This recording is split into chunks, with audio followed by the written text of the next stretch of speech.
Hello everyone. The relationship between King Misizulu and his traditional prime minister Prince Mangosuthu Buthelezi was expected to sour further as the king forged ahead with the appointment of Inkosi Thanduyise Mzimela as the chairperson of the Ingonyama Trust Board.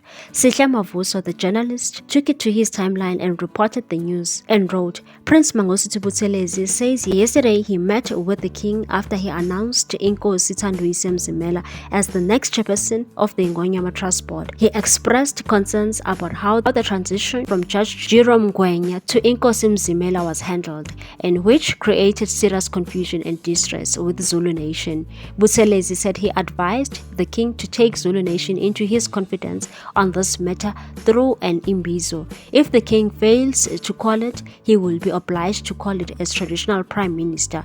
But it's the king's sole mandate to nominate the chairperson of the board, and even if he had to consult anyone, that did not mean that he could not appoint or nominate the chairperson if those consulted were against his choice.